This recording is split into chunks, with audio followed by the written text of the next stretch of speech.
chained, starved, and forgotten. An abandoned German shepherd had no hope left, until one woman stopped and looked into her eyes. What happened next will move you to tears and inspire you beyond words. This is the powerful true story of Luna, a dog who rose from misery to become a symbol of healing and compassion for thousands. If you're someone who believes in second chances and the power of love, this story is for you. Make sure to like, subscribe, and share this video with fellow animal lovers. And don't forget to comment below where you're watching from. Your support helps us tell more stories like this. The wind blew with a hollow whistle across the desolate lot at the edge of town. Once used as a storage yard for construction equipment, the place had long been abandoned. Now nothing more than cracked concrete, weeds, and rusting fences. Few people had reason to pass by. It was the kind of place forgotten by time and by compassion, but not by everyone. Behind a pile of crumbling pallets and bent scaffolding, tethered to a rusted steel pole with a heavy chain, was a creature who had every reason to give up. Her fur was matted, patchy, and clung to her thin frame. Her eyes, sunken, amber, and filled with an eerie stillness, watched the world in silence. No barking, no growling, just silence. Her name, unknown. Her past, a mystery. Her future, bleak. Locals had whispered of her existence. A few teens had spotted her while cutting through the lot. Others thought she was just a stray that wandered in and never left. But no one stopped. No one helped. They didn't know how long she'd been there. Some guessed a week. Others thought it had been months. And then came Emma. Emma Bennett, 32, was a veterinary technician at a nearby animal clinic. Her days were filled with caring for injured cats, overexcited dogs, and the occasional raccoon in a shoebox. She was known for her calm demeanor and relentless heart. On a chilly Thursday morning, Emma decided to take a different route home after a long shift. Her old Toyota rumbled past the overgrown edge of the lot, and something caught her eye. A glint, a movement, a flicker of something behind the fence. She hit the brakes. Curiosity quickly became concern. Emma reversed and parked beside the lot. The fence was high, its chain-link pattern half covered in ivy, but she could make out a form, low to the ground, unmoving but very much alive. She climbed the fence with ease, her breath catching in her throat as she approached. There she was, the German shepherd, chained, filthy, and skeletal. Emma knelt slowly, careful not to spook her. "Hey, sweet girl," she whispered. The dog didn't flinch, didn't even lift her head. Her eyes locked with Emma's, filled with resignation. It was as if she'd given up on the world, and the world had returned the favor. Emma's heart cracked wide open. "Who left you here like this?" she murmured, fighting back tears. The dog's chain was heavy duty, meant for anchoring boats, not animals. There was no collar, just the chain wrapped twice around her neck and padlocked. Emma's hands trembled as she reached for her phone and called the clinic's rescue liaison. "I need bolt cutters and a crate. Immediately. I found a shepherd in terrible shape. She's chained, abandoned." The team arrived within 20 minutes. It took 3 grown men and a hydraulic cutter to free the dog. She didn't resist. She didn't run. She simply collapsed into the crate, her eyes never leaving Emma's. They brought her to the clinic under the temporary name Queenie, a bittersweet name Emma gave her because she wanted her to remember that dignity still belonged to her, even if the world had stolen it. The first night was tense.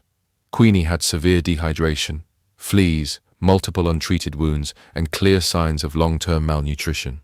But the worst damage wasn't physical, it was in her soul. She wouldn't make a sound.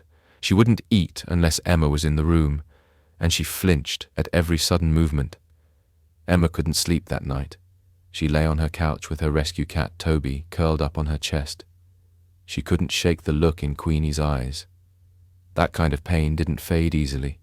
It had to be replaced with love, with trust, with healing. But it would take time. The next morning, Emma arrived early at the clinic. The sun was barely up, casting soft light through the windows. Queenie was in the back recovery room, lying on a padded mat. When Emma walked in, Queenie lifted her head. Just slightly. It was the first spark of life she'd shown. Emma smiled, and knelt beside her. "You're not invisible anymore," she whispered, stroking the dog's head gently. "You're safe now. You're home for as long as you need to be." It was in that moment, quiet and tender, that something changed. Queenie leaned her head into Emma's hand. Not much, just a little. But it was a start. The start of something remarkable. In the quiet hush of the recovery room, Queenie's fragile gesture, the soft lean into Emma's hand, was like a sunbeam breaking through a stormy sky. It was the first sign of hope in a sea of pain. Emma sat there for almost an hour, whispering soothing words, letting the German Shepherd simply exist in her presence, free from judgment or fear. When the clinic began to stir with activity, Emma gently rose. "I'll be back soon," she promised, and Queenie's eyes followed her to the door. That slight movement didn't go unnoticed. It was the beginning of something precious. The next few days were filled with careful treatment. The veterinary team administered fluids, treated the sores on Queenie's body, and began a gentle feeding routine to rebuild her strength without shocking her fragile system. Emma remained by her side during every procedure. Word of Queenie's rescue spread through the clinic like wildfire. Clients dropped off extra blankets and food. Volunteers came in offering their time. But Queenie trusted only one person, Emma. On the third morning, Emma entered the room with a mug of chamomile tea and found Queenie standing, unsteady, but standing. Her tail gave one uncertain wag. "Oh, sweetheart," Emma choked, setting the mug down. She crouched, arms open. Queenie took one slow, trembling step, then another and another, until her nose touched Emma's knee and she sank into her arms. From that moment on, their bond was undeniable. Emma had always considered herself a caretaker, someone who helped others heal. But Queenie was different. She wasn't just a patient. She was a soul, deeply wounded, and bravely trying to trust again. Emma found herself drawn to the dog in a way she hadn't expected. Every evening she stayed late to read beside Queenie's kennel. She played classical music, brought soft toys, and whispered stories about the world beyond the clinic walls. After 2 weeks, Queenie had gained 8 pounds. Her coat had started to regain a sheen, and her spirit, though still cautious, was stirring. She began wagging her tail more frequently, and her ears would perk up at Emma's voice. Still, Queenie had panic triggers. Loud bangs sent her scrambling. If anyone raised their voice, even in joy, she would cower in the corner. She had nightmares too. Emma had witnessed them. The sudden jerks, whimpering, growling in her sleep. Whatever had happened before that chain was fastened to her neck, it had left deep scars. One rainy Thursday, Emma sat cross-legged in front of Queenie's kennel with a dog brush in hand. "Let's try brushing again, okay? Slow and easy." To her delight, Queenie stepped forward. She hesitated, but then lowered her head in a gesture of trust. Emma moved the brush gently over her back, and Queenie let out a soft sigh. "You're such a good girl," Emma whispered, tears welling in her eyes. "We'll get through this. I promise." Emma began documenting Queenie's recovery on a private blog she shared with a small online group of fellow vet techs and dog lovers. She didn't post photos of the early days. Those were too painful. But the recent ones, showing Queenie walking in the clinic's fenced yard or resting with a plush toy, began to stir attention. People were drawn not only to Queenie's resilience, but to the quiet tenderness in her eyes. There was something regal in the way she carried herself despite her trauma. The name Queenie, once a soft irony, began to feel prophetic.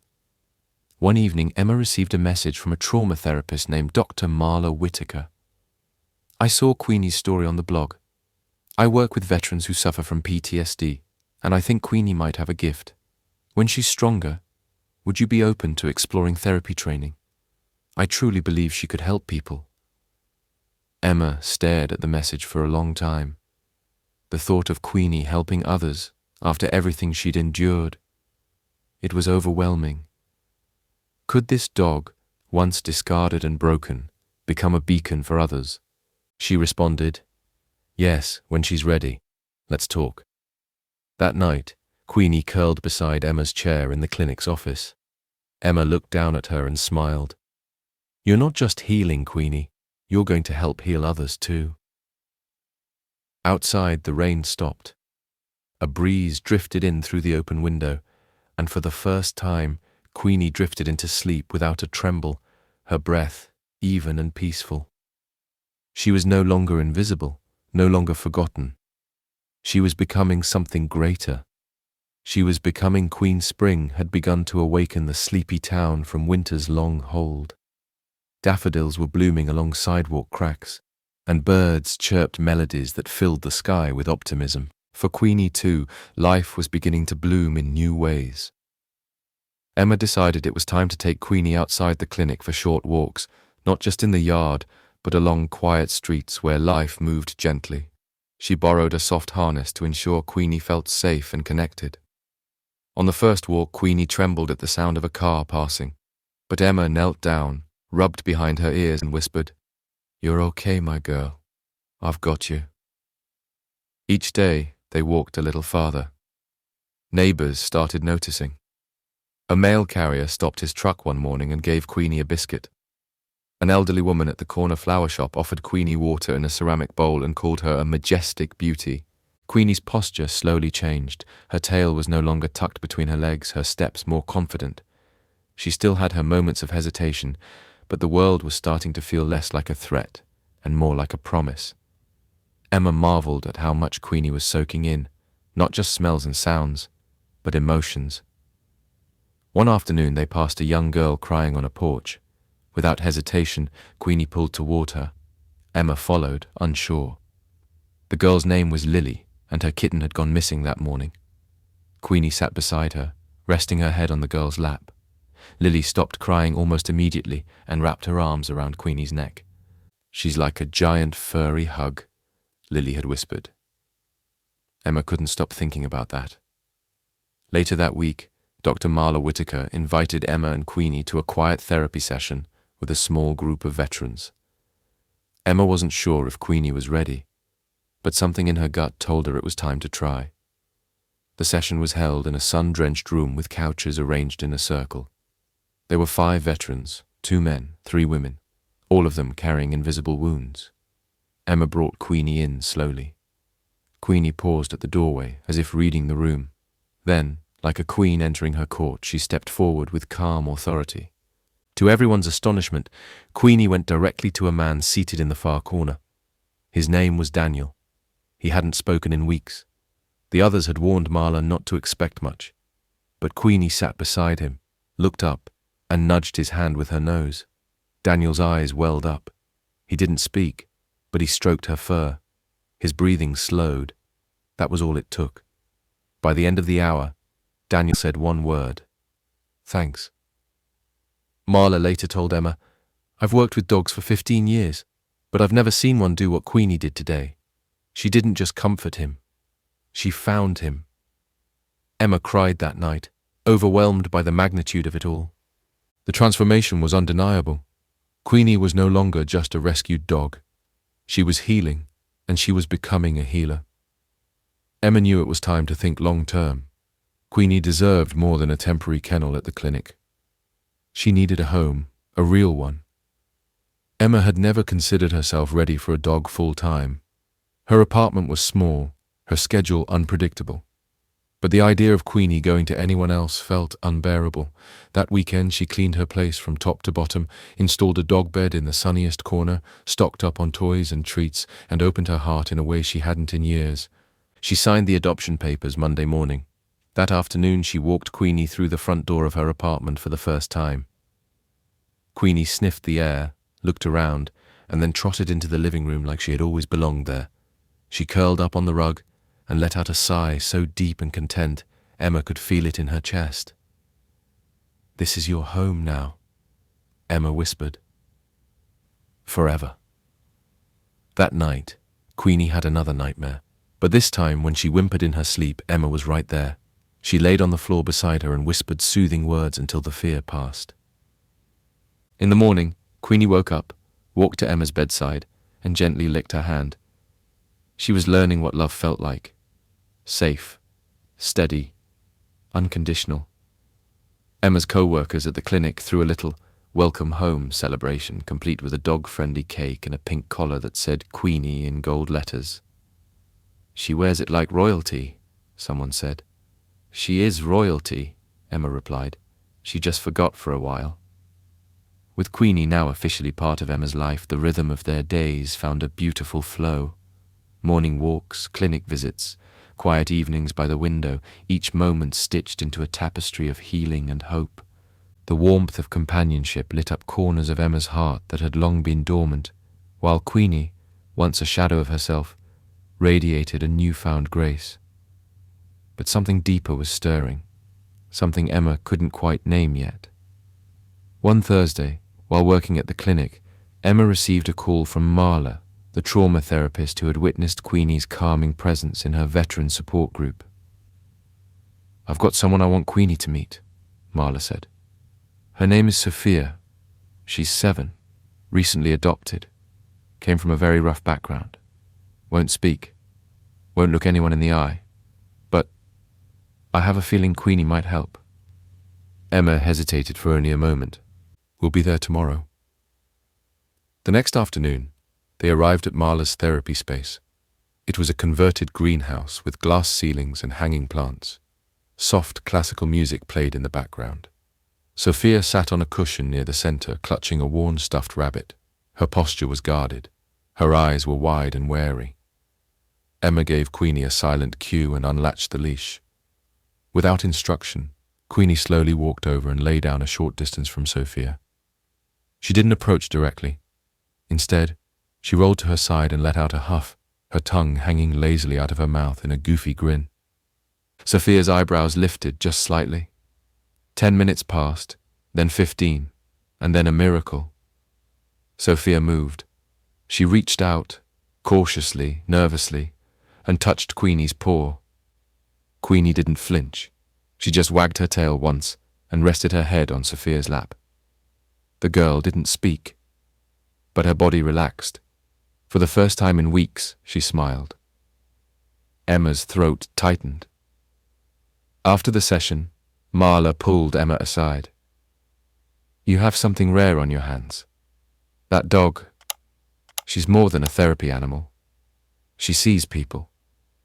Emma nodded, swallowing emotion. "I think she sees their pain because she's lived it." That night, Emma sat at her kitchen table with a notebook and a pen. She couldn't sleep. Her mind buzzed with possibility. What if Queenie's gift could reach more people? The next morning, Emma created a social media page called Queenie's Way, a place to document her journey, her therapy work, and to bring awareness to the healing power of rescued animals. She posted photos of Queenie with Sophia, with permission of course, with Daniel the veteran, with Lily the girl who lost her kitten.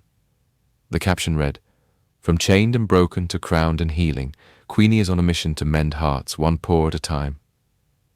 Within days, the page gained hundreds of followers. Messages began pouring in. "I've never cried over a dog online before, but this girl is magic. How can I get my therapy dog certified like Queenie? My son is nonverbal. Do you think Queenie would meet him?" Emma was overwhelmed, but inspired. Clearly this story had struck a chord. She reached out to a local therapy dog certification agency. Queenie began formal training. Not that she needed much. She passed every evaluation with quiet confidence. One evaluator, an older woman named Harriet, told Emma after the final test, "In all my years, I've never seen a dog so tuned to human emotion. It's like she's part empath, part angel." Word spread. A local news outlet contacted Emma for a feature. The segment, titled "The Queen of Healing," showed Queenie visiting a school for children with autism, lying beside a teenager in a wheelchair, and walking calmly through a retirement home while residents reached out to stroke her ears. People were drawn to her, not just because she was a beautiful German shepherd, but because her presence spoke to something primal: comfort, strength, trust. Soon, Emma found herself fielding more requests than she could keep up with. And that's when the next seed planted itself in her mind. What if Queenie wasn't just a therapy dog? What if she was the symbol of something bigger? A movement? That weekend, Emma hosted a small backyard gathering with friends, colleagues, and a few local pet lovers. She shared her idea. A non-profit foundation. We call it the Queenie Foundation, dedicated to rescuing abused animals, training them for therapy work, and pairing them with people who need healing. Trauma survivors, veterans, foster children. We turn pain into purpose. There was a moment of silence, then applause. Dr. Whitaker stepped forward. You've got my full support. Whatever you need, legal help, clinic space, grants, I'm in. Others joined in. Emma stood beside Queenie, who sat tall and proud, wearing her pink collar like a jewel-studded crown. Emma placed a hand on her head. This girl was thrown away like garbage. But look at her now. She's not just surviving. She's changing the world. Queenie let out a low bark, as if to say, let's do this. And so, what began as a chance rescue behind a clinic would soon become a beacon of hope, one paw print at a time. The sun filtered through Emma's kitchen window, casting a soft glow across the table cluttered with notebooks, folders, and steaming mugs of coffee.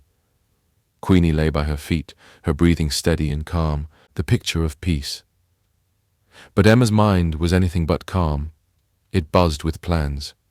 Since the backyard meeting, the idea of the Queenie Foundation had taken root and was already sprouting. Friends and strangers alike had offered their help, volunteering hours, donating small funds, and reaching out with stories of their own animals who had healed after trauma. The response was overwhelming, but also deeply motivating. Emma knew this wouldn't be easy. Starting a non-profit was not just about heart. It was about paperwork, grants, structure, liability insurance, and legal red tape. But she wasn't alone. Dr. Whitaker had already arranged a meeting with a local attorney who specialized in non-profit law. Her tech-savvy neighbor Josh had begun designing a website, and Marla, the trauma therapist, had offered to serve on the advisory board. As for Queenie, she was the inspiration, the face, and the soul of it all. Emma drafted their mission statement that morning. The Queenie Foundation is dedicated to rescuing abandoned animals, rehabilitating them with care and compassion, and empowering them to heal humans through certified therapy work. We believe every life, no matter how broken, holds the power to heal another. With the mission clear, Emma and her growing circle of supporters rolled up their sleeves. The first order of business, transforming part of the veterinary clinic's underused storage space into a temporary training and evaluation center for future therapy animals. Dr. Whitaker gave his blessing, even offering to fund the renovation. In just 2 weeks, volunteers painted the walls in warm, calming colors. Old kennels were replaced with cushioned enclosures. A reading corner was added for children, complete with beanbags and shelves of storybooks about animals. A mural was painted on one wall, Queenie, regal and radiant, surrounded by children, veterans, and elderly people, all reaching out to her. Emma could barely look at the mural without tearing up. Next, Emma arranged a soft launch event to introduce the Queenie Foundation to the wider community. She booked the community center for a Saturday afternoon and lined up a program, a presentation about Queenie's story, a meet and greet with Queenie herself, a short talk by Marla on trauma recovery, and a slideshow of animals available for adoption. The turnout shocked everyone. People poured in, parents with kids, seniors with walkers, veterans in uniform, and teens with notebooks and phones, eager to capture Queenie's story. Emma spotted Sophia and her adoptive mum near the front row. Daniel, the veteran, sat in the second, nodding encouragingly. As Emma took the stage, Queenie trotted beside her, wearing a modest satin cape with her name embroidered in gold thread. Emma began, her voice shaking slightly. I never imagined that rescuing one broken dog would lead to this, but here we are. And it's not just Queenie's story. It's a story about all of us, our ability to recover, to trust again, to love again. The room was silent. Eyes were glistening. And maybe, Emma continued, to help others do the same. The applause that followed was thunderous.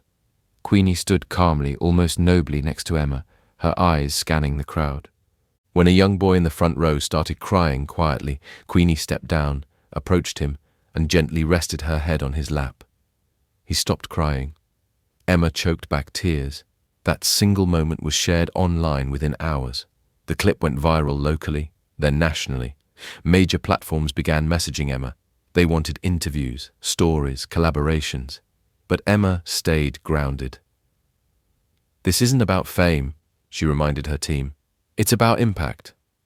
Over the next month, the Queenie Foundation hosted weekly animal therapy sessions for children, seniors, and trauma survivors.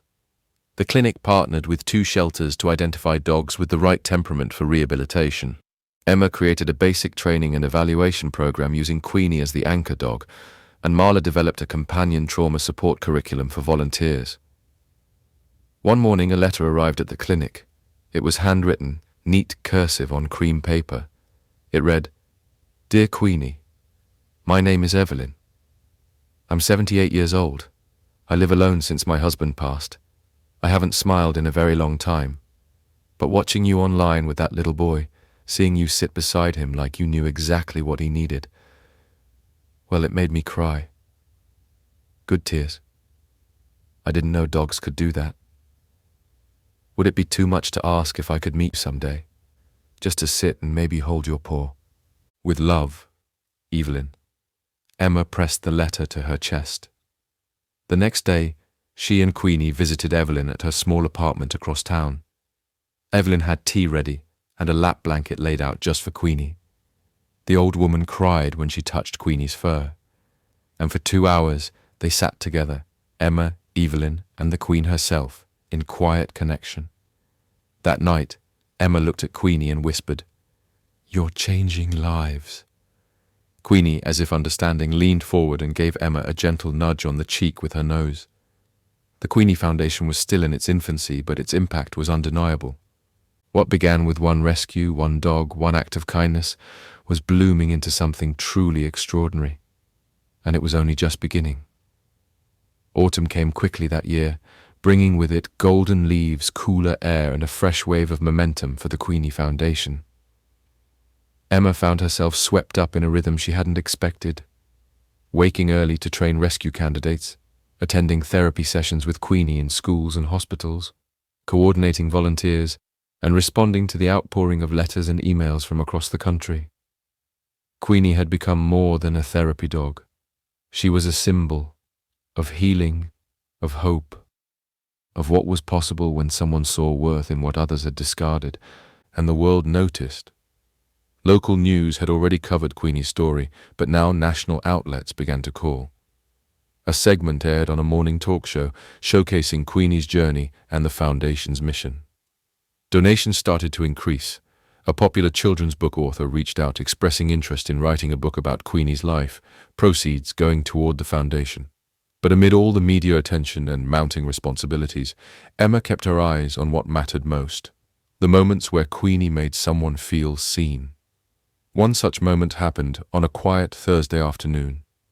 Emma had agreed to bring Queenie to a private rehabilitation center in the outskirts of town, where a group of young trauma survivors were undergoing therapy. The center specialized in cases of abuse and neglect, children and teens who'd experienced more pain in their short lives than most did in a lifetime. Marla accompanied Emma and Queenie. The atmosphere was heavy with silence as they entered. The staff led them to a modest lounge area with beanbags, a couch, and a floor scattered with plush toys. A group of 5 children waited, ranging from ages 8 to 15. They had been told a special dog was coming. Some looked intrigued, others stared blankly at the floor. Emma let Queenie take the lead. She padded forward slowly, head low, posture gentle. She walked past the therapist and directly toward a girl sitting in the far corner, legs pulled tightly to her chest, eyes hidden beneath dark bangs. The girl didn't look up. Queenie stopped, sat, and then ever so slowly placed her head in the girl's lap. For a long time, nothing happened. Then a hand emerged from under the girl's sleeve. Tentative, trembling. She touched Queenie. Emma watched as something intangible shifted in the room. Marla whispered, "Her name is Lila. She hasn't spoken in over a month. She doesn't respond to touch." But Lila's fingers curled into Queenie's fur, and her shoulders softened, almost like a sigh of relief passed through her body. Emma knelt beside them, keeping her voice soft. "Queenie chose you. She only picks the strongest hearts. Lila didn't answer, but a tear rolled down her cheek. That single moment became a turning point not only for Lila, but for Emma too. It reminded her why this mission had begun in the first place. It wasn't about press or recognition, or how many followers the foundation had. It was about one child, one touch, one life changed. Later that week, Queenie was honored at a city gala. The mayor himself awarded her with a Medal of Service. She wore it with her usual grace, posing calmly beside Emma in front of dozens of flashing cameras. Reporters asked what made Queenie so special. Emma smiled. She listens with her heart. Back home, the recognition only fueled the team's determination. With the increased donations, Emma and Dr. Whitaker began planning for a standalone Queenie Foundation Center. A space with more room, better facilities, a dedicated animal rehabilitation unit, and therapeutic spaces for humans and animals to connect. Queenie's legacy was growing, but Emma hadn't forgotten her beginnings. One quiet evening she found herself looking through old photos on her phone. There was Queenie, in her early days, thin, dirty, uncertain, chained to that rusted fence in the abandoned lot. The image hurt to look at, not because of the suffering it captured, but because of how far they had come. From rust to royalty, Emma whispered. Queenie, lying beside her on the rug, opened her eyes and gave a low wag of her tail. Emma reached over and scratched behind her ears. You're not just a survivor. You're a healer. A queen. As they sat together in the golden light of their living room, Emma knew the journey wasn't over. More dogs needed saving, more people needed comfort, and Queenie, her once broken, now beaming companion, was ready to give more. Because once you've found your purpose, there's no going back. And Queenie had found hers. Winter cast its first frost over the hills as the Queenie Foundation moved into a season of expansion, not just in numbers but in purpose. What had started as a single act of rescue had become a wildfire of compassion. One cold December morning, Emma sat beside Marla and Dr. Whitaker in the veterinary clinic's back office. They were reviewing architectural plans for the new foundation center. It'll have 4 wings, Dr. Whitaker explained, tapping the printout. One for canine rehabilitation, one for therapy dog training, another for the human therapy sessions, and a final wing for outreach and education. Emma smiled, her heart swelling with something bigger than pride.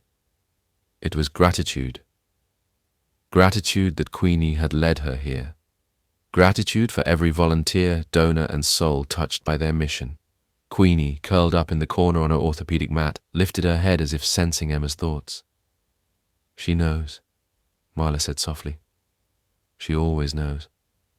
That same afternoon, a schoolteacher named Carla Monroe arrived at the clinic to speak with Emma. She was trembling with emotion as she showed Emma a drawing from one of her students, an 8-year-old boy named Micah who had been nonverbal since witnessing a violent event at home. The drawing showed Queenie, her golden eyes soft and kind, with the words, "She heard me." Carla explained that after Queenie's visit to their school weeks earlier, Micah had begun speaking again, first to Queenie, then to his classmates, and finally to his teacher. His parents had called it a miracle. Carla called it hope. Emma sat in stunned silence. "She's changing lives," she whispered. Later that night, as Emma and Queenie returned home, snow had begun to fall. The porch lights cast a golden glow over the driveway, where footprints and pawprints etched trails through the white dust. Emma paused before entering, turning toward Queenie. "You're more than a queen, you know. You're the heartbeat of this movement." Inside, warm lights and a soft fire welcomed them. Logan was baking again. He'd taken to stress baking since the foundation began growing so fast. "Chocolate chip or oatmeal raisin?" he asked, grinning. Emma laughed. "Chocolate, always." As they sat at the table, Queenie curled beside them. Emma shared Carla's story. Logan listened quietly, then reached out and took her hand. "I think it's time we go bigger," he said. "National, maybe even international. If Queenie can help a boy like Micah, there are thousands out there who need her." Emma nodded, a silent tear slipping down her cheek. It was overwhelming, but in the best way. The next week, Emma recorded a heartfelt video sharing Queenie's full journey, from the chain, the abuse, the healing, to the foundation. It was raw, authentic, and brimming with love. She posted it on social media with one simple caption: "What we rescue, rescues us." The video went viral within days. Major animal welfare organizations began reaching out, offers to partner, proposals for speaking engagements, even an invitation to present at a prestigious global summit on animal-assisted therapy. Emma felt dizzy at times, but Queenie remained her anchor. One particularly poignant moment came when they visited a local women's shelter. Queenie instinctively walked up to a woman in her 30s, sitting apart from the others, face withdrawn. Without prompting, Queenie laid her head on the woman's knee. The woman flinched slightly, but then placed her hand on Queenie's head. She broke into quiet tears. "She's the first thing I've touched without fear in a long time," the woman murmured. Emma never forgot those words. That night, as Emma tucked herself into bed, Queenie jumped up beside her, a rare move reserved for nights when the world felt especially heavy. Emma whispered, "How do you know, Queenie? How do you always know who needs you?" Queenie placed her head gently on Emma's shoulder. Her breath was slow, steady, full of peace. "You're not just a healer," Emma murmured. "You're a movement." And as the snow fell gently outside, the Queenie Foundation began its next chapter, not just as a non-profit, but as a global beacon of second chances. Spring arrived with blossoms and blooming partnerships. The Queenie Foundation's once humble beginnings had now evolved into something that neither Emma nor anyone else had anticipated. Emma found herself standing on a stage in Geneva, Switzerland, beneath the bright lights of the Global Animal-Assisted Therapy Summit, a landmark event that drew experts and advocates from all over the world. Behind her, a massive screen displayed Queenie's image, regal, proud, and calm.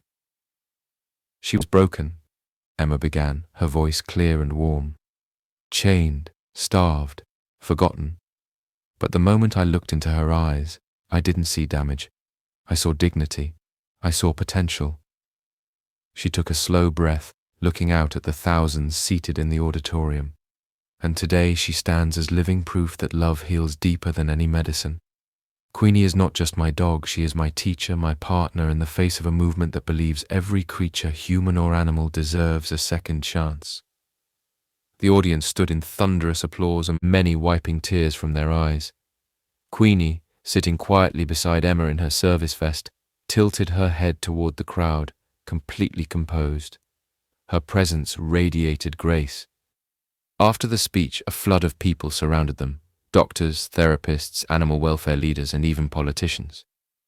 Many asked how they could bring Queenie's model to their own countries. One man, an older veterinarian from Japan, bowed respectfully to Queenie. "She is not just a dog, she is Kami, spirit."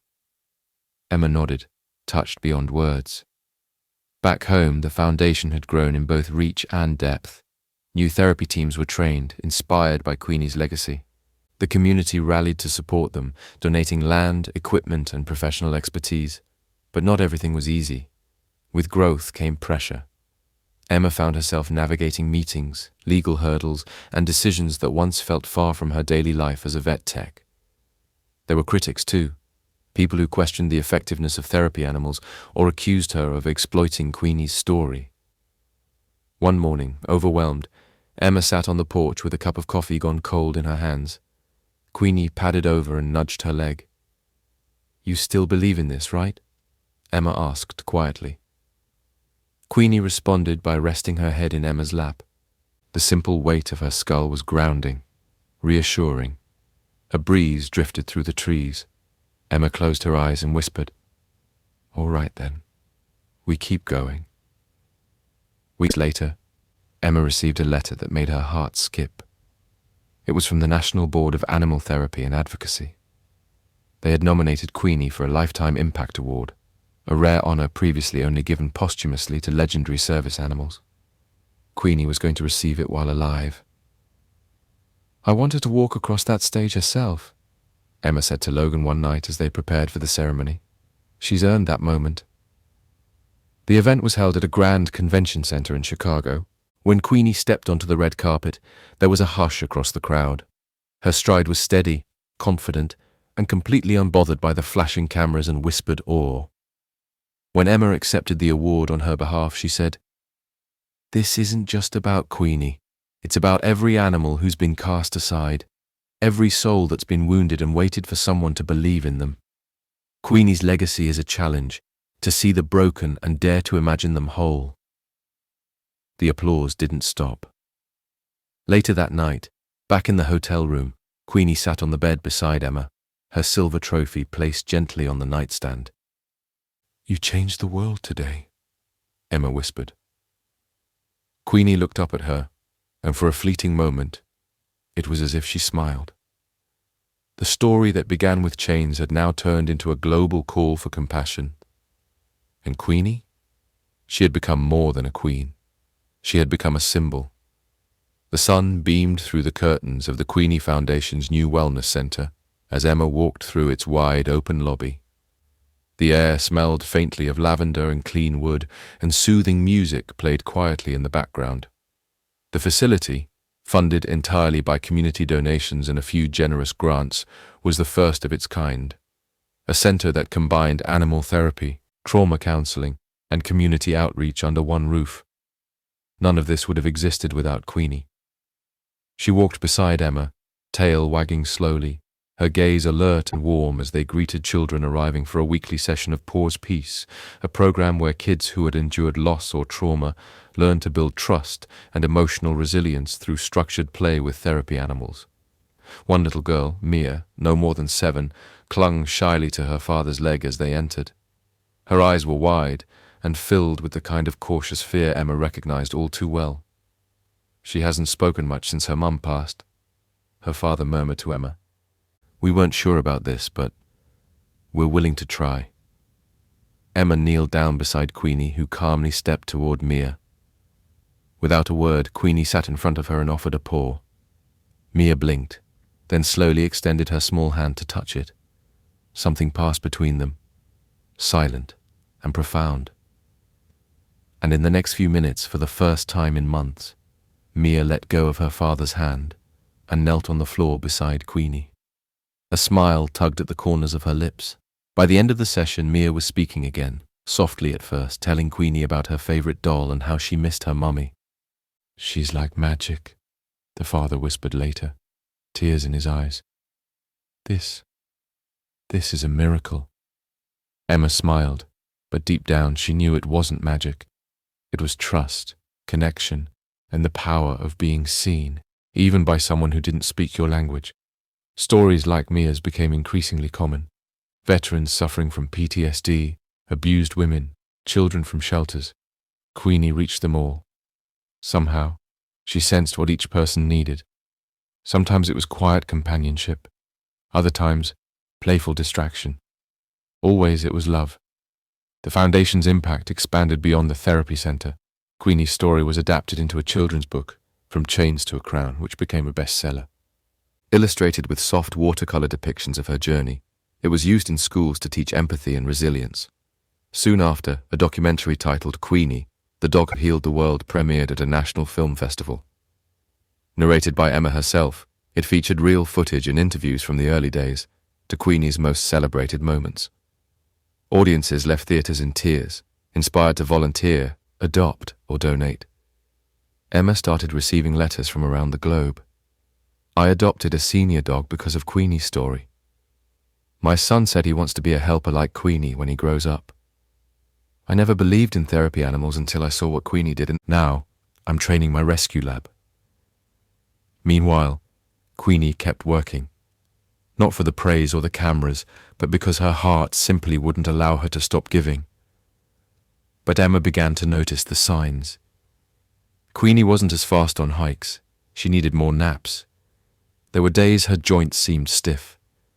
She still wanted to help, always, but age was quietly catching up. One rainy evening, Emma sat with Logan on the porch, watching Queenie doze peacefully beside them. The soft patter of rain on the tin roof was the only sound. "She's slowing down," Emma said gently. She's given more than anyone ever expected, Logan replied. Maybe it's time we think about what comes next. Emma nodded, her eyes misty. Maybe it's time we train her successor, she said softly. Not to replace her, but to carry her legacy. The decision wasn't made lightly. Emma had always known Queenie wouldn't be around forever, but now that the signs of age were undeniable, the grey softening her muzzle, the stiffness in her gait, the quiet sighs after long days, she knew it was time to honour Queenie's legacy in the most meaningful way, by finding a pup worthy of learning from her. At first it felt like betrayal. Emma couldn't help but feel a pang of guilt as she scrolled through photos of shelter dogs, but Queenie, in her own way, seemed to understand. She watched Emma with calm, knowing eyes, tail thumping lightly, as if giving her blessing. One morning, after weeks of searching, Emma and Logan visited a local shelter that often collaborated with the Queenie Foundation. The staff greeted them warmly, already aware of their mission. "There's one pup I think you should meet," the shelter manager said. "She's a lot, but there's something special in her." They led them to a kennel where a lanky, scrappy German Shepherd mix bounded forward, tail whipping wildly, ears slightly too big for her head. Her eyes were bright and wild, but when she met Emma's gaze, she stilled. Her name was Ruby. She was everything Queenie had once been, raw potential wrapped in chaos and fear, abandoned, malnourished, reactive to touch. But underneath it all there was a spark. Emma knelt down, extending her fingers through the bars. Ruby hesitated, then slowly pressed her nose to Emma's hand. Queenie, waiting patiently outside the kennel, gave a soft chuff, almost like approval. "Let's take her home," Emma said. The early days were hard. Ruby chewed through 3 pairs of shoes, barked at every passing squirrel, and once managed to climb onto the kitchen counter to eat an entire loaf of bread. Emma and Logan exchanged exhausted glances more than once. But Queenie was patient. In the backyard, she showed Ruby how to play gently, how to listen. During therapy sessions, Ruby would lie quietly at Queenie's side, watching the way she worked with people, how she leaned into them at just the right moment, how she sat silently when someone cried, how she offered her presence more than her bark. Ruby learned. It wasn't immediate, but slowly a transformation began. The wild energy in her became focused. Her eyes, once frantic, turned attentive. She began accompanying Queenie and Emma to sessions, not as a main therapy dog, but as a quiet supporter. Then one day, during a session with a boy who had suffered severe bullying, Queenie hung back. Her energy was low that morning. She sat beside Emma, watching. Ruby, sensing something, stepped forward. She sat in front of the boy, gently placing her head in his lap. The boy looked down, stunned. Tears rolled down his cheeks. He didn't speak. He didn't need to. Ruby stayed there for 30 minutes. When the session ended, the boy looked up at Emma. "She's like Queenie," he whispered. Emma's heart swelled. "Yes," she said softly. "She is." Months passed. Ruby took on more and more sessions as Queenie eased into a well-earned retirement. She still visited the center, of course. Her presence alone was healing. But she no longer led. She didn't need to. She had already changed the world. On Queenie's 10th adoptiversary, the foundation held a celebration. Hundreds attended, children, veterans, families, even politicians. Photos of Queenie's journey lined the walls. A bronze statue of her was unveiled at the center's entrance. Queenie sitting proudly, eyes lifted, a crown resting gently on her head. During the ceremony, Emma gave a heartfelt speech. Logan stood beside her, holding Ruby's leash.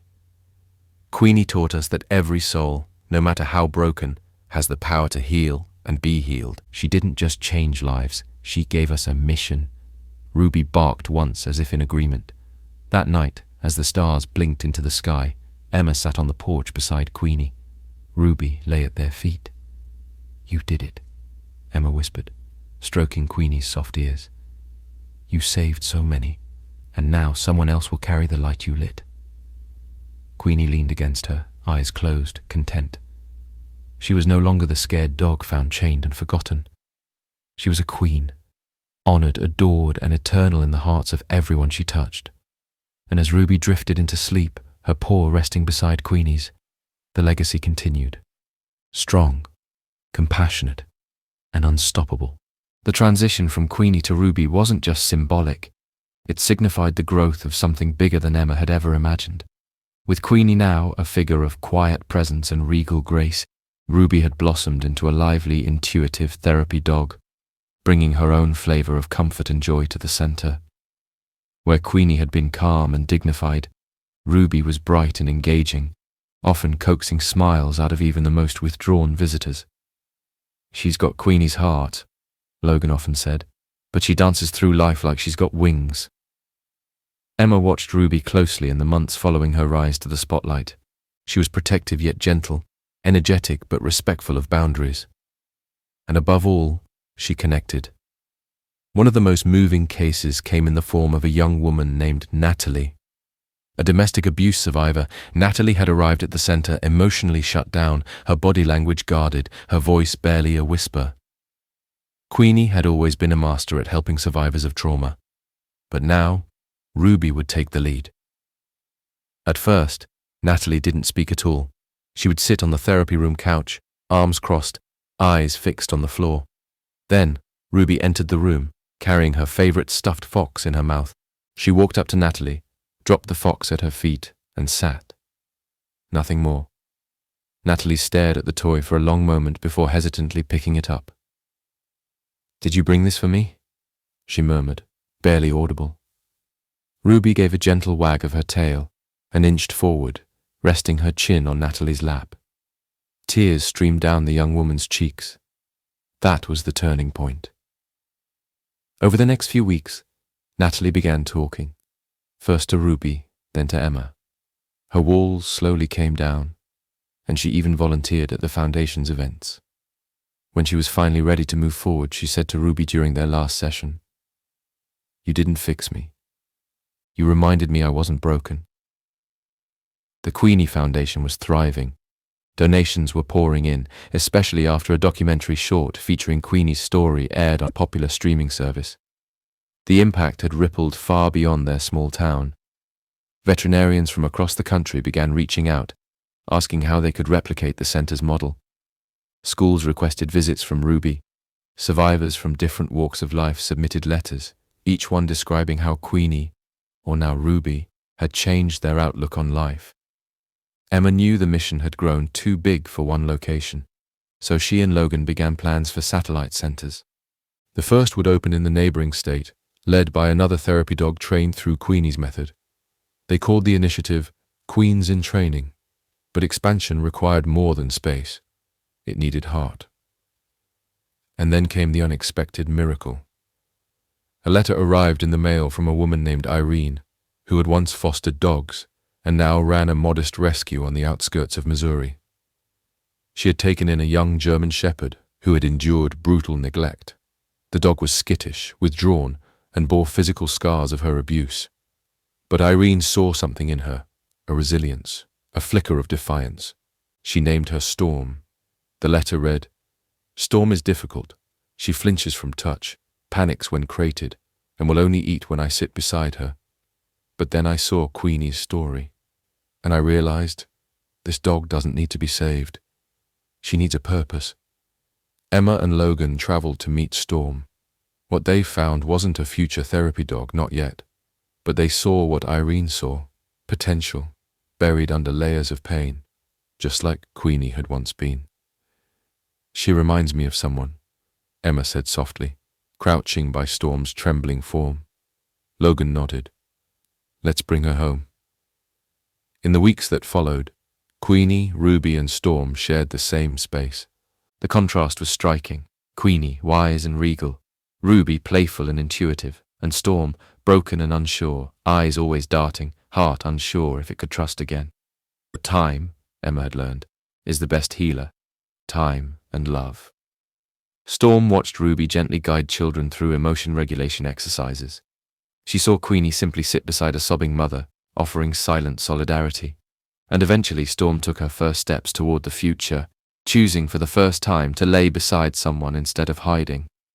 Queenie approached her one afternoon in the sun-dappled garden.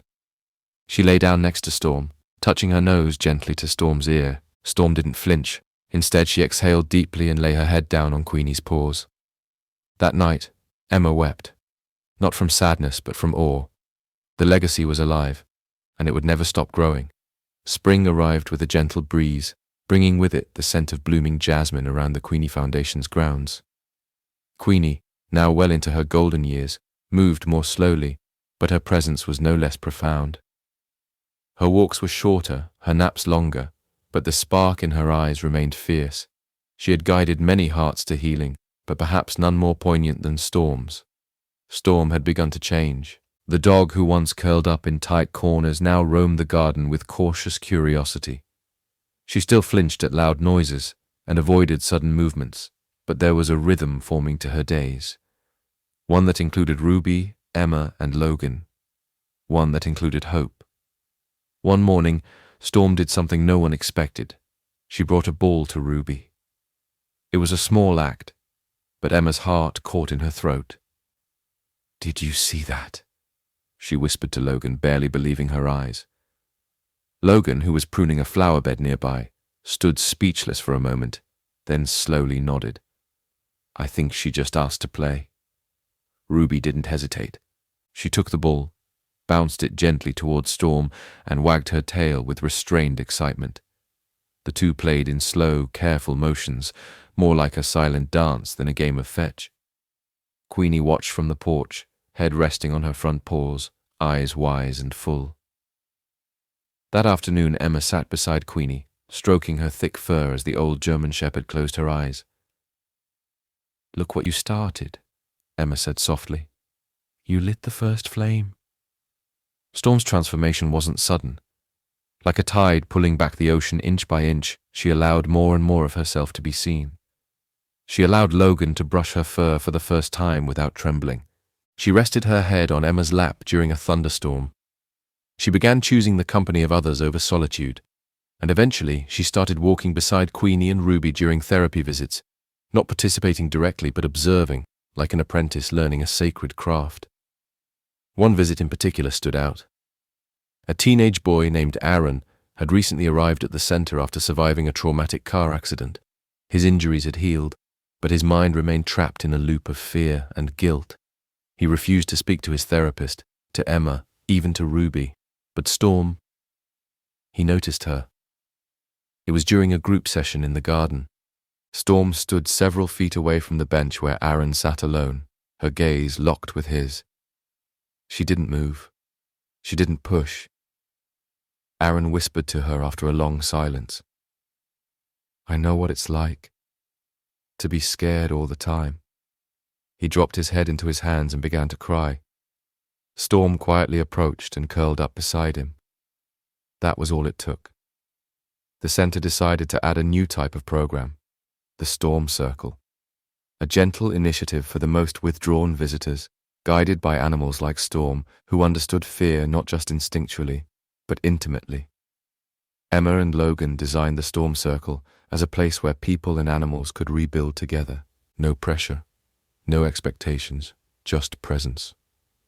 Storm had found her calling, and though she might never be as outwardly affectionate as Ruby or as regal as Queenie, she carried something no one else could. The raw, unpolished truth that healing doesn't need to be fast to be real. Storm became the quiet heart of the foundation. Back at home, the bond between Queenie and Storm deepened. It wasn't same as Queenie and Ruby's playful rapport. It was quieter, deeper, almost spiritual. Queenie's health was beginning to decline. The vet confirmed what Emma had suspected. Her joints were weakening, and her heart was slowing. She was in no pain, just fading. Emma took every moment to cherish her. Sunset walks, warm blankets, slow afternoons with Queenie's head in her lap. One night, Queenie didn't rise for her evening meal. Emma lay beside her on the floor, holding her gently. Ruby and Storm curled close. Logan sat nearby, silent and still, his eyes red-rimmed but calm. Queenie opened her eyes one last time and looked at Storm. There was no fear, no regret, only a knowing. And then she rested. The days that followed were somber. The entire community mourned Queenie's passing. Letters poured in, flowers lined the foundation gate. Stories of Queenie's impact echoed from all corners of the country. Emma and Logan held a memorial in the garden. Ruby wore a soft white collar. Storm stood beside her, chin held high. A stone was placed beneath the old maple tree, Queenie's favorite nap spot. The inscription read, "She turned pain into purpose. She taught us how to love. Queenie forever, our queen." That night, Emma couldn't sleep. She sat in the living room, Queenie's collar in her lap, silence wrapping around her like a heavy blanket. Storm walked over and rested her head in Emma's lap. Emma smiled through tears. "You're not just a survivor, Storm," she whispered. "You're her legacy." The weeks following Queenie's passing were a delicate balance between grief and gratitude. Everyone at the Queenie Foundation, from volunteers to visitors, felt the loss. But they also felt something else, an undeniable drive to carry her legacy forward. Emma poured herself into her work, not as an escape, but as a way of honoring the dog who had changed her life. Logan expanded the outreach programs, and Ruby, ever the exuberant spirit, kept everyone smiling. But it was Storm's quiet growth that astounded them most. One morning, Emma opened the foundation's mail and found a letter that made her stop mid-breath. It was from a woman named Renee, who ran a veterans trauma recovery center in a neighboring state. She had read about Queenie's story online and was deeply moved. Her letter ended with a simple question. "Would you consider partnering with us to bring your therapy dogs to our center? We have many wounded souls here, and Queenie's story gives us hope." Emma called Renee immediately. Within weeks, they had arranged a pilot program. Emma, Ruby, and Storm would visit the Veterans Center every other week for group therapy support. The first visit was a turning point for Storm. When they arrived, the air was heavy with unspoken pain. Many of the veterans bore visible scars, others invisible ones. Most kept their distance when Emma introduced the dogs. But Storm didn't wait for permission. She walked slowly toward a man in a wheelchair who had kept his eyes down the entire time. His name was Hank. He had lost both legs and much of his spirit in a roadside bombing. Storm sat in front of him and stared up with quiet insistence. He looked at her, then away, then back again. "Queenie?" he murmured under his breath, mistaking her. Emma stepped closer. "This is Storm." Hank blinked hard. "She looks just like her." Storm pressed her body gently against his chair. Hank lowered a trembling hand and rested it on her head. His fingers sank into her thick fur. He didn't say another word for the rest of the session. But he didn't need to. Word of Storm's gentle strength spread throughout the center. She became a fixture there, her calm presence like a balm to those wrestling with their own storms.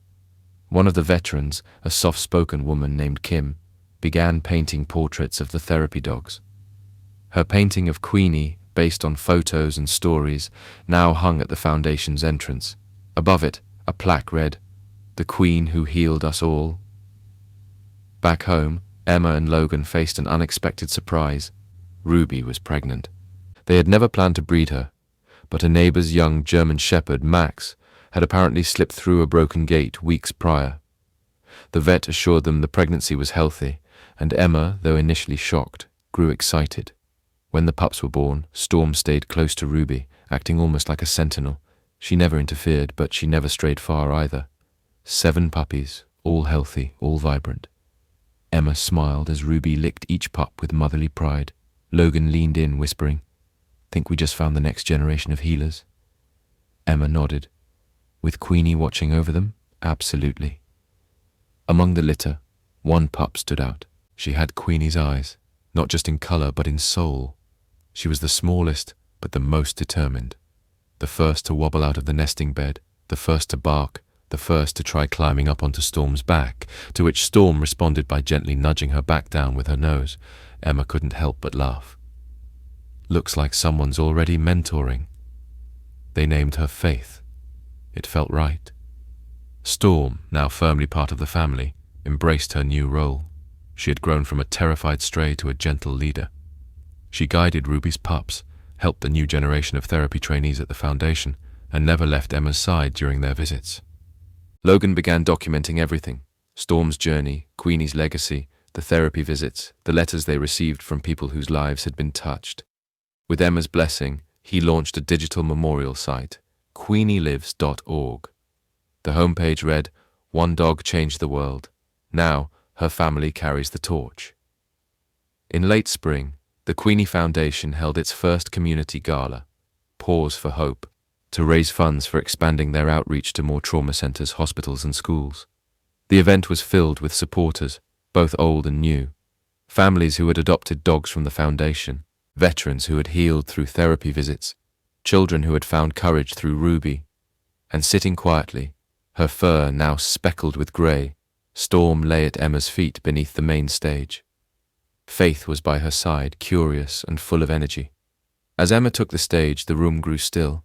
She spoke not as a director, not even as a therapist, but as someone who had been healed by love in the shape of a German shepherd. We found Queenie abandoned, broken and afraid, but she taught us something we can never forget. Healing is possible, no matter how long it takes, no matter how deep the pain. Healing is possible. She paused and looked down at Storm and Faith. And now, because of her, we don't just rescue animals, we help them rescue us. The success of the Pause for Hope Gala exceeded every expectation. The outpouring of community support left Emma speechless. Donations poured in, heartfelt messages arrived from around the country, and more people signed up to volunteer than the foundation had ever seen before. But among the many letters that reached Emma's desk after the event, one stood out: a handwritten envelope from a teenage girl named Leah who lived 2 states away. "I'm not good at talking to people," the letter began, "but after reading about Queenie, I wanted to tell you, I think I can be okay too." Leah explained how she had struggled with anxiety and depression for years, and often felt like no one truly understood her. But when she saw the video of Queenie comforting trauma survivors, something clicked. If a dog can come back from that much pain and help others, maybe I can too. Emma folded the letter slowly and wiped her eyes. Queenie might have passed, but her reach was still growing, across towns, across hearts, across broken spirits finding new courage. That letter was the spark for an idea. Emma gathered the foundation team, Logan, the senior volunteers, the trainers, the therapy team. Even little Faith was curled at Storm's feet, as if sensing the importance of the moment. "We're already helping people locally," Emma began, "but there are so many more Leahs out there. What if we took this on the road?" There was a pause. Then Logan leaned forward, intrigued. "You mean like a mobile therapy unit?" Emma nodded. "Exactly. A traveling extension of the foundation. Storm, Ruby, Faith, and a few of our certified dogs, visiting shelters, trauma centers, schools in underserved areas. A Queenie tour." Murmurs of agreement filled the room, then applause. That night they sketched out the first draft of the idea: a van converted into a traveling therapy unit, a rotating team of handlers, scheduled visits across 5 states in their first year, and at the heart of it, a mural of Queenie painted on the side of the van with the words, "Healing has 4 paws." The van's conversion took a few months. In that time, Storm grew more confident than ever, becoming a natural leader among the dogs in training. She was never pushy, never loud, but her calm presence had a way of settling nervous new rescues. Faith, now 6 months old, shadowed her mother's every move. When the van was finally ready, the foundation threw a small send-off party. Local news crews arrived to cover the story. Former patients, school kids, and even Hank, the veteran who'd first connected with Storm, attended. Before they departed, Emma walked to the front of the crowd with Storm and Faith at her side. She pointed to the mural. "Queenie taught us that no soul is ever too broken to heal. Now we carry that message far and wide." A cheer went up, and with tears in their eyes, Emma and Logan loaded the dogs and supplies into the van. The Queenie tour had officially begun. The first few stops were a learning experience, setting up temporary therapy spaces, coordinating with schools, adjusting to travel life. But the impact was immediate. In a rural town devastated by wildfires, the therapy dogs comforted children who had lost their homes. In a city clinic, they sat beside teens facing substance abuse recovery. In a women's shelter, Storm lay for hours beside a mother who hadn't spoken a word since arriving days earlier. Wherever they went, hearts opened, barriers came down, and every time someone would whisper, "Tell me more about Queenie," Emma always did. Back at the Foundation's home base, Logan managed day-to-day operations, expanding foster networks and organizing virtual training workshops. He also started a podcast, The Queenie Effect, featuring interviews with trauma survivors, therapy handlers, and mental health experts.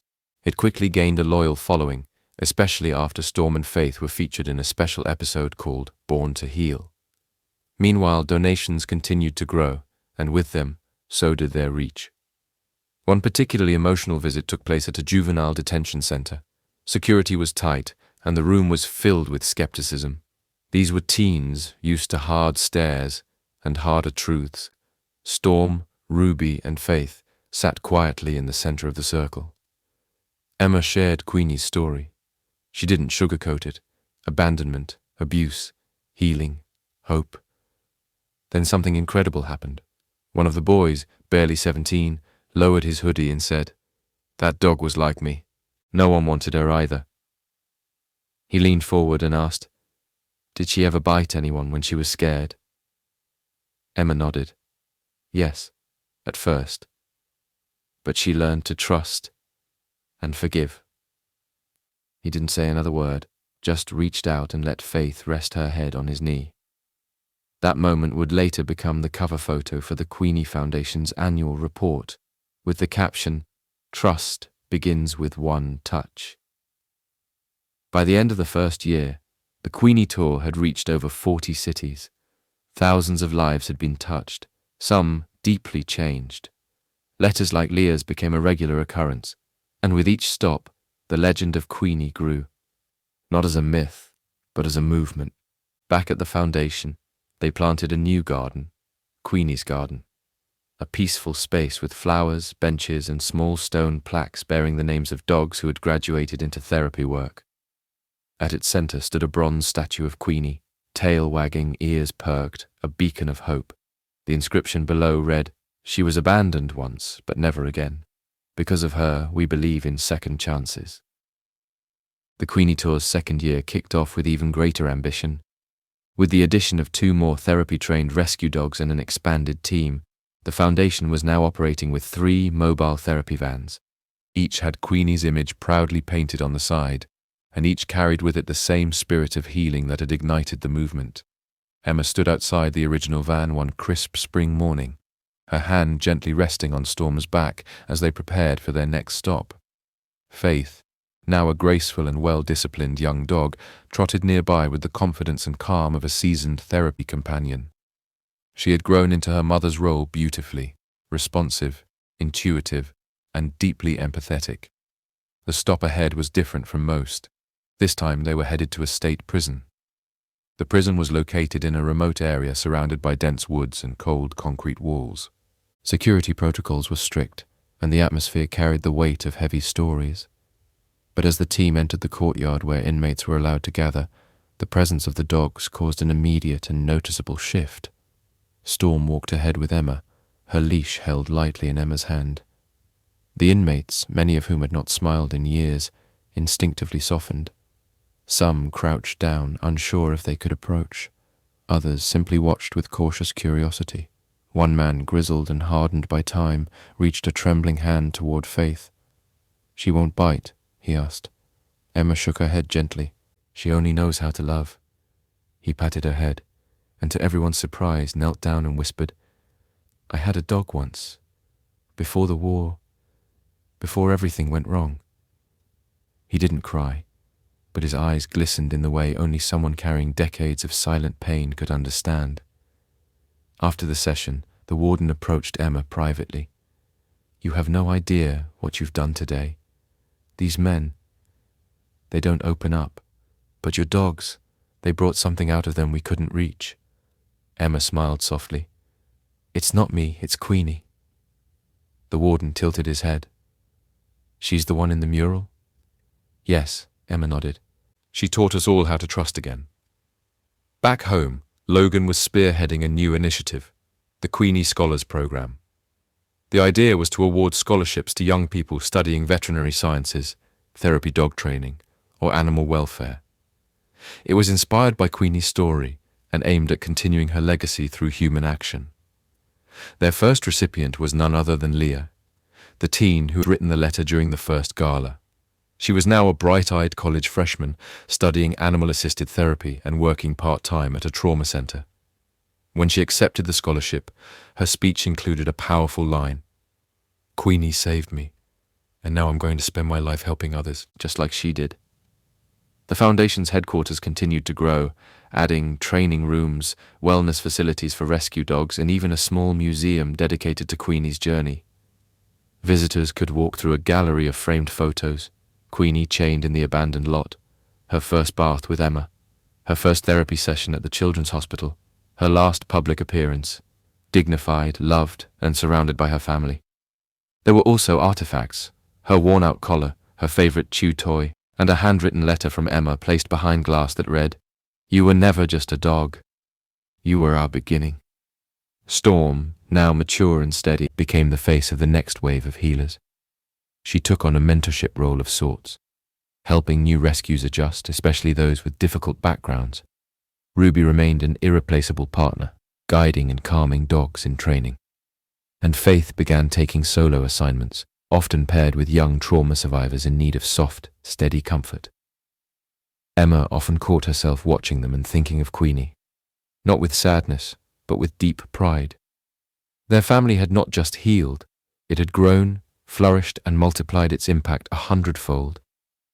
Then, one ordinary Tuesday, Emma received a call from a school in a low-income neighborhood where many children had been affected by recent community violence. They asked if the Queenie Foundation could visit, as many of the kids had begun shutting down emotionally. Without hesitation, Emma packed the van, brought Storm and Faith, and made the drive. What she didn't expect was the reception. As the van pulled into the school parking lot, children ran up waving handmade signs. Welcome, Queenie dogs, healing heroes. Faith and Storm, we love you.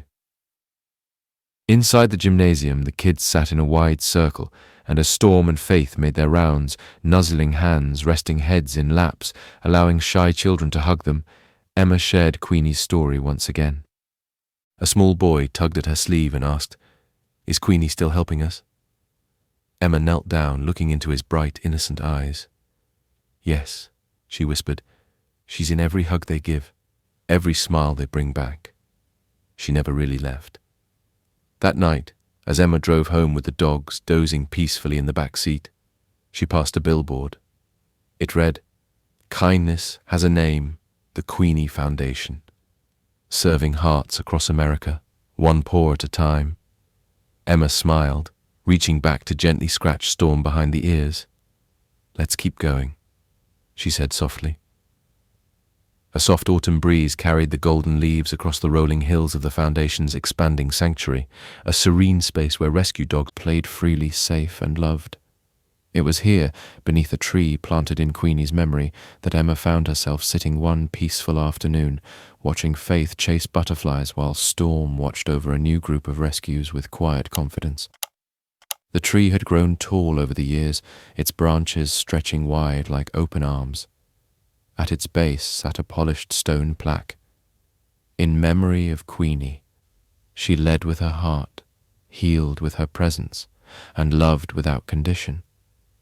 Visitors often sat there, leaving handwritten notes, photos of their own dogs, or just quietly reflecting. Some would come from across the country, survivors, families, veterans, all who had once felt Queenie's healing presence or been touched by her story. This part of the sanctuary had become known as Queenie's Garden.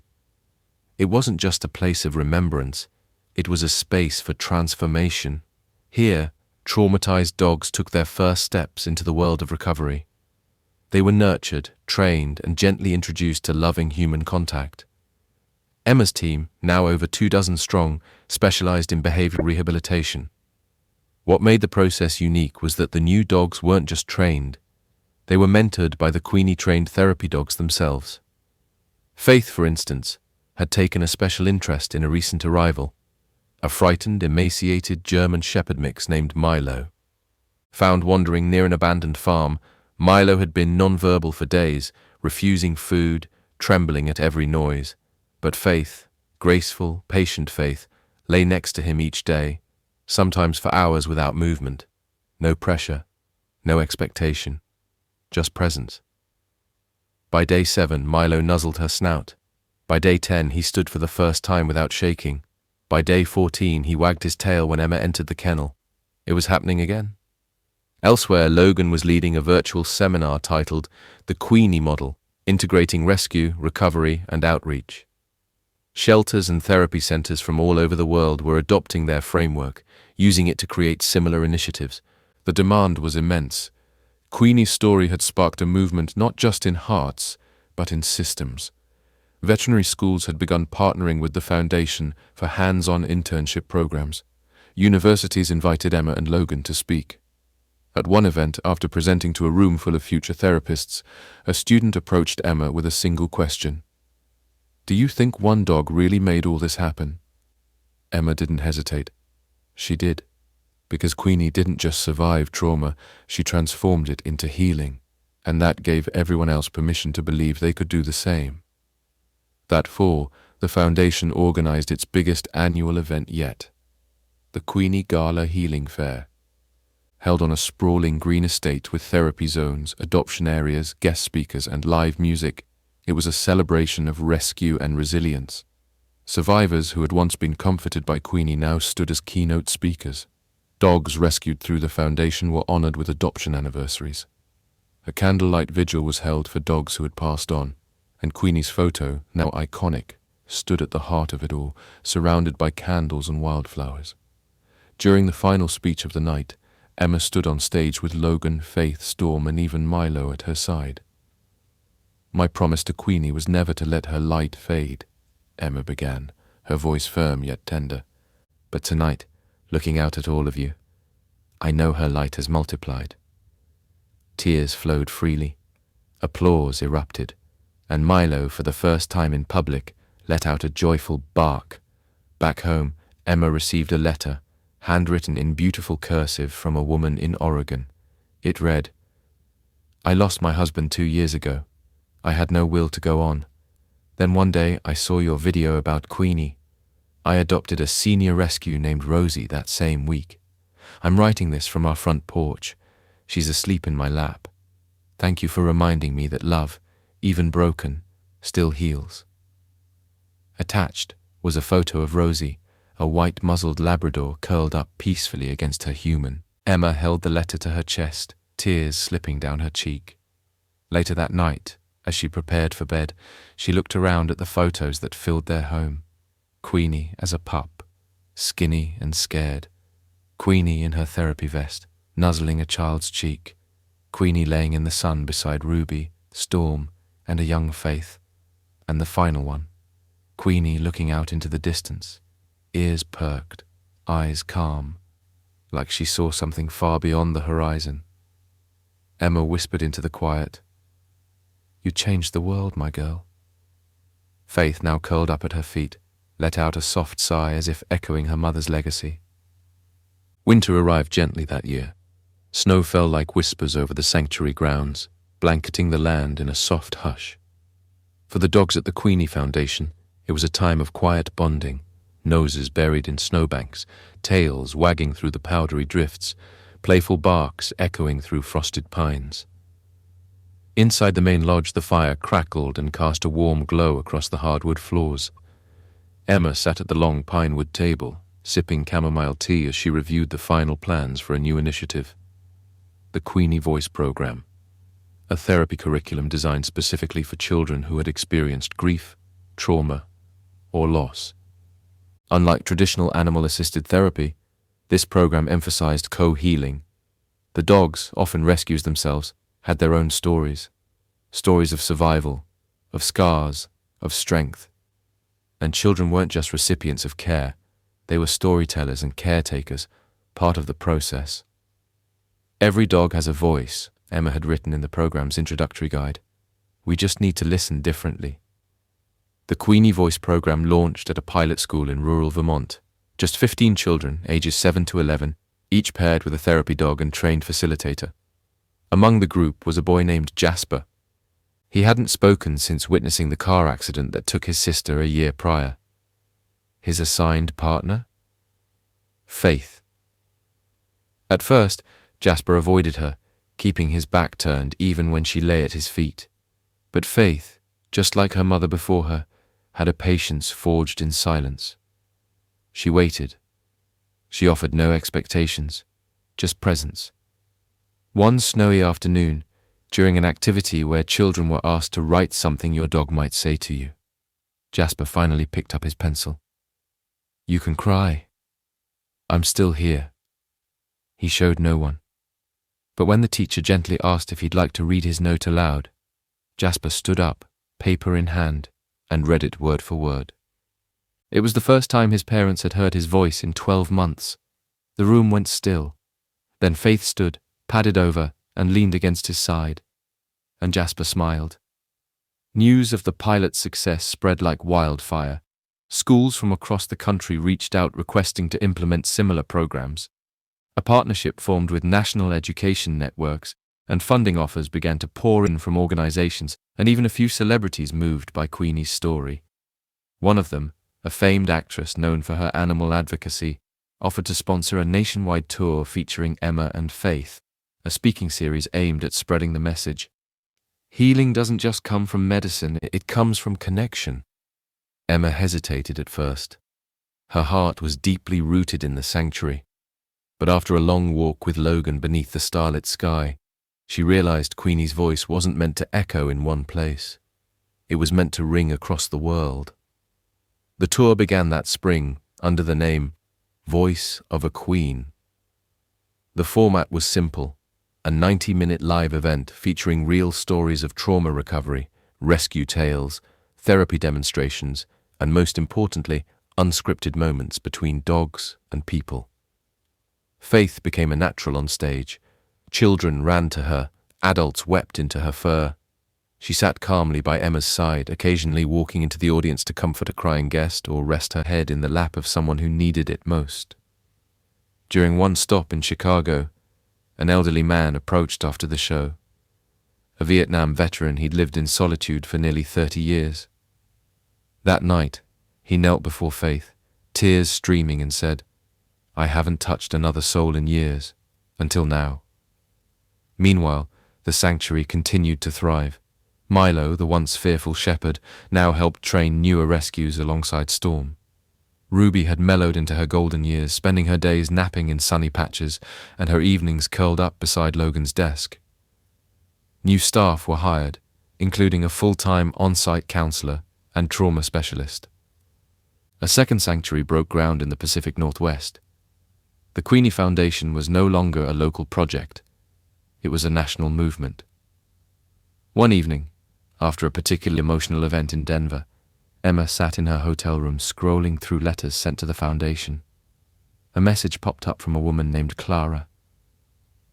I used to believe I was broken beyond repair. Then I met one of your therapy dogs at the shelter I work at. Her name was Luma. She sat beside me like she already knew everything I'd survived. That night I didn't take the pills. I took her home instead, and now we're both still here. Thank you. Emma closed her laptop, heart full, eyes damp. Outside the window, the city lights shimmered, but in her mind she could still hear the gentle jingle of Queenie's collar, the soft pat of her paws down a hallway, the quiet breath beside her bed. It was undeniable now. Queenie's legacy had become a living force, one that healed, one that taught, one that spoke volumes, even in silence. The wind swept through the Queenie Foundation's Vermont sanctuary in sweeping arcs, fluttering prayer flags and stirring the pine trees.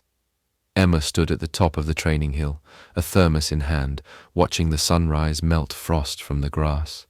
At her side, Faith leaned gently against her leg, eyes scanning the horizon like a sentinel. This morning felt different. A quiet sense of anticipation had settled over the sanctuary, as though something sacred were returning. It had been 5 years since Queenie's rescue, 5 years since Emma found her chained and forgotten in that empty lot, and now, on this very day, the Queenie Foundation would welcome its 1,000th rescue dog. Down by the sanctuary's wide front gates, volunteers gathered with mugs of coffee and gentle anticipation. A transport van rolled into the driveway, tires crunching over gravel, followed by a hush of reverence. When the doors opened, out stepped a large, soot-streaked German shepherd. His ribs were visible, fur patchy and dull.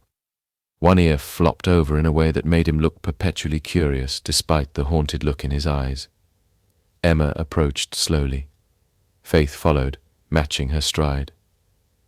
The shepherd's name was Ghost, rescued from an abandoned mill in Pennsylvania. No one knew exactly how long he'd been there, surviving on rainwater and scraps. Ghost looked at Emma, then at Faith, and for a moment he stood completely still, then slowly, tentatively, he lowered his head and pressed it against Faith's chest. The crowd fell silent. Faith didn't move. She simply stood firm, accepting him, letting him know, "You're not alone anymore." Over the next few weeks, Ghost began to heal. The transformation wasn't instant, but it was profound. Emma watched him go from pacing shadows at the edge of the kennel to lying beside children during reading sessions. He responded well to Milo's quiet presence, and Ruby, now fully retired, gave him space and gentle correction when he needed it. Storm had taken it upon herself to oversee his play integration, gently nudging him into group time and stepping in when things got overwhelming. And as Ghost found his footing, he discovered something extraordinary.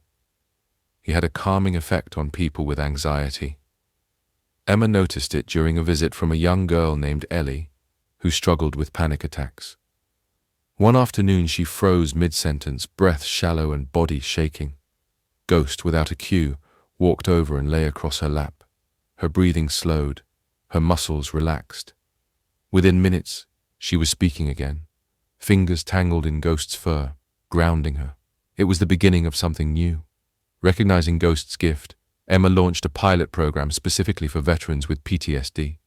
The Queenie Foundation partnered with a VA hospital to provide weekend retreats where individuals could interact with dogs like Ghost in a safe, natural setting. The results were stunning. Participants reported lowered anxiety levels, better sleep, and a newfound ability to process trauma without needing to speak aloud. For many, Ghost was more than a therapy dog. He was a mirror, a reminder that healing was not only possible, but beautiful. One veteran wrote in the sanctuary's guest book, "I saw his scars, and for the first time I believed mine weren't the end of the story." In the background of all this progress, something else bloomed. The Queenie Legacy Fellowship, a year-long mentorship program for aspiring animal welfare advocates. Applicants from around the world sent essays and letters, all inspired by the Queenie story. The program selected 12 fellows annually to live on site, learn the work firsthand, and carry it into their own communities. The first cohort arrived just as fall turned the leaves to gold. They came from cities and villages, aged 19 to 64, each carrying their own vision. One woman dreamed of starting a canine comfort program in prisons. A young man hoped to build rescue shelters in war-torn areas. An older retiree wanted to use her nursing background to start a therapy dog route in rural nursing homes. They were all different, but they were all fire starters, ready to light up dark places with hope. In the evenings, the lodge buzzed with conversation and shared meals. Emma often found herself at the fireplace, Faith by her side, listening more than speaking. She'd watch the flames and think of Queenie, how a single act of compassion had ignited everything. And now, with the Queenie Foundation spanning 2 sanctuaries, 3 national programs, and a growing global fellowship, Emma understood something deep in her bones. It wasn't about how many were saved. It was about how many would go on to save others. One crisp morning, as snow dusted the treetops and breath fogged in the air, Emma stood before a gathering of staff, fellows, volunteers, and friends. It was the 5th anniversary of Queenie's rescue, and they had decided to hold a commemorative lantern release. Each lantern carried a handwritten message of gratitude, remembrance, hope.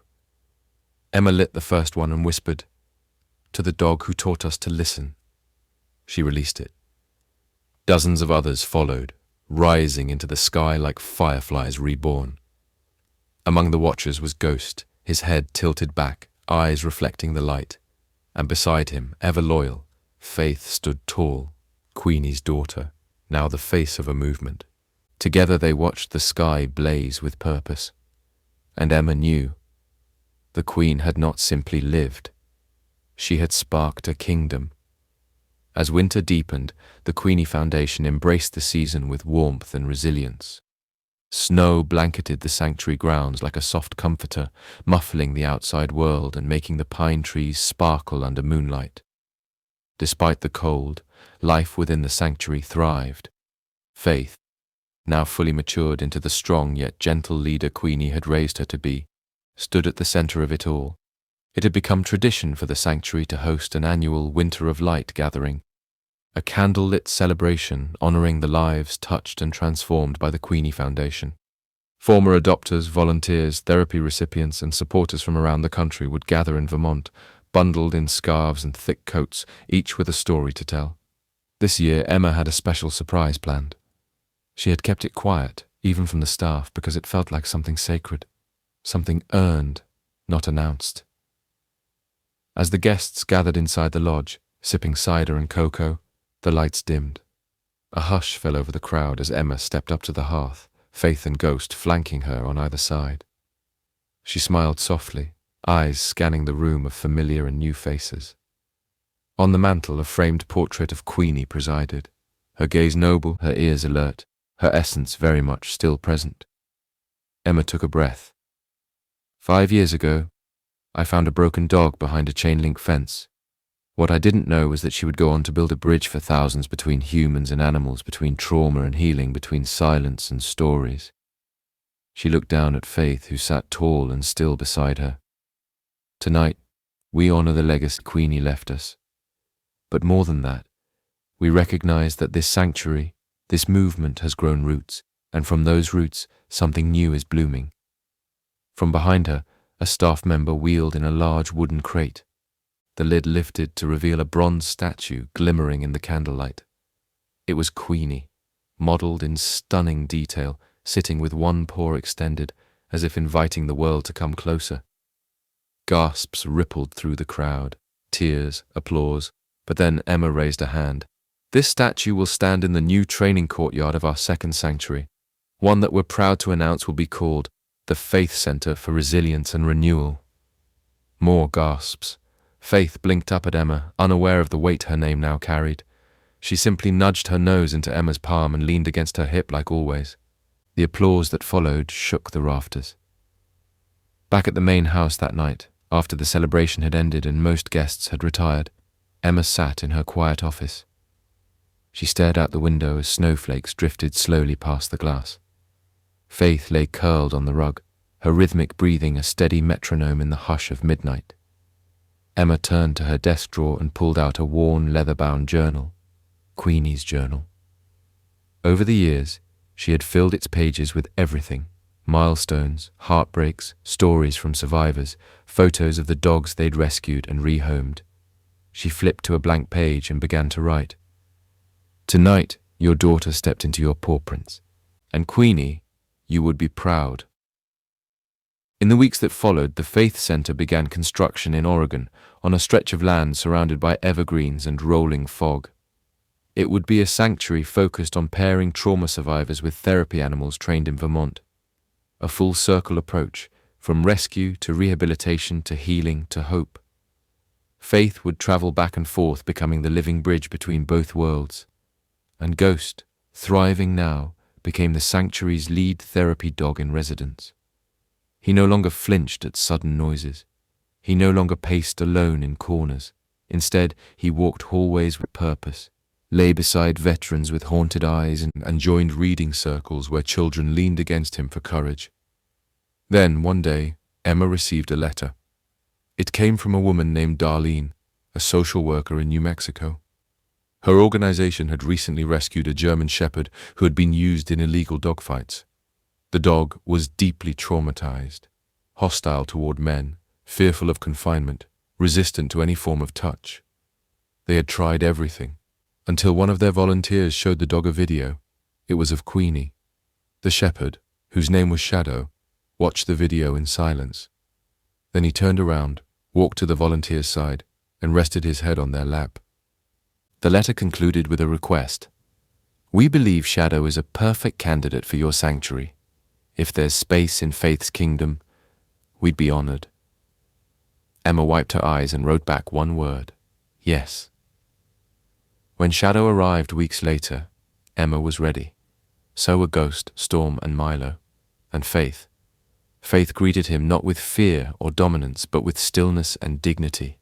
She did exactly what Queenie once did for her. She waited, and in that sacred pause, Shadow made his choice. He walked to her, bowed his head, and the crown was passed again. The grand opening of the Queen Luna Foundation was a day that no one in the town would ever forget. Banners fluttered in the gentle breeze, crowds gathered with their dogs and families, and there was a vibrant buzz in the air that spoke of something extraordinary about to unfold. Luna stood beside Erin on the small platform at the entrance of the newly completed therapy and rescue center. Her shiny black coat glistened under the afternoon sun, and her deep, intelligent eyes scanned the crowd with calm assurance. She was no longer the trembling, broken dog found chained and forgotten. She stood tall, proud, and regal, truly the queen everyone now saw her as. Erin took the microphone with a shaky hand, her heart pounding, not out of nervousness, but overwhelmed with gratitude. "Thank you all for being here," she began, her voice filled with emotion. "None of this would have been possible without Luna. What began as a rescue turned into a revolution of love." The audience was silent, every eye on the woman and her dog. Some dabbed at tears as she continued. "She taught us the power of healing, of trust, of second chances. She reminded us that even those left broken and abandoned can rise again, not just to survive, but to thrive, to inspire, and to lead." Applause broke out, rolling over the crowd like thunder. Luna let out a calm bark, as if acknowledging the moment. After the ceremony, guests were taken on tours of the new facility.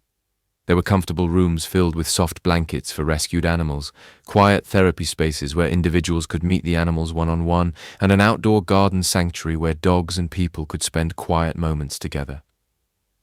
On the largest wall was a massive mural, a painting of Luna as she was found, chained and sorrowful, transforming into her current self, her head high, eyes glowing with strength and grace. The foundation became more than a shelter. It was a place of transformation. The rescue arm began pulling dogs from the worst conditions imaginable, abused, neglected, thrown away. With Luna's story leading the charge, donations and support poured in. Volunteers came from all over the country to be part of what was happening in this quiet town. One of the most impactful programs was the Trauma Tales initiative, pairing rescued dogs with individuals suffering from PTSD, especially veterans and abuse survivors. Luna was the heart of it. Her presence calmed even the most withdrawn of individuals. She would sit beside them, nudge them gently when they cried, or simply lay her head in their lap when words were too hard. A young soldier named Jack, who hadn't spoken to anyone in months, met Luna during one of the early therapy sessions. He sat stiffly, not making eye contact with anyone. Luna approached without hesitation, slowly placing her paw on his knee. Jack looked at her, and something in her eyes reached him. Tears streamed down his face as he whispered, "You get it, don't you?" From that day forward, Jack began to speak again. He adopted one of Luna's puppies, naming her Hope. Yes, Luna had become a mother. Not long after the center opened, she'd been paired with a male German Shepherd rescue named Valor. Their bond was instant. A few months later, Luna gave birth to 5 healthy puppies, each one placed with families and therapy programs with immense care. One of her daughters, Grace, was trained as a service dog for a girl with autism. Another, Hero, joined the town's fire department as an emotional support dog for first responders. The legacy of Luna was expanding, her influence rippling far beyond the town that saved her. Erin watched all of this unfold with deep pride. She often sat outside the Foundation's garden in the evenings, with Luna curled up at her feet, her mind swirling with gratitude and awe. "Do you remember, girl?" she'd whisper. "Where you came from, how far you've come." Luna would lift her head as if answering, her golden eyes reflecting the twinkle of the stars above. In the years that followed, Luna became a local legend. School children learned her story in classrooms. Books were written. A short film won awards. But more importantly, lives were touched, countless ones. When Luna finally passed, at the age of 16, the town held a candlelight vigil. People came from all corners of the country to honor her. Stories poured in, people who had never met Luna in person but who had been touched by her journey. A small statue was placed in the garden, capturing her mid-stride, her eyes full of purpose. Below it, a simple inscription read, "She rose from chains to wear a crown, not just in life, but in our hearts forever." Erin continued to run the foundation, now with one of Luna's daughters by her side. She would often sit near the statue, watching new dogs come in, new lives begin their healing, and she would smile.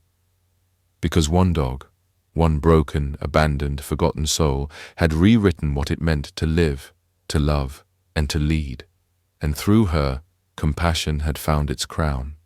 From a lonely life on a rusted chain to becoming a queen of hearts and a symbol of hope, Luna's transformation is a testament to the power of kindness, perseverance, and community. Her legacy lives on through every life she's touched and every heart she's healed. If Luna's journey moved you, show your love by hitting that like button, subscribing for more real-life animal miracles, and sharing her story to inspire others. Drop a comment below. How did Luna's journey impact you? We'd love to hear your thoughts.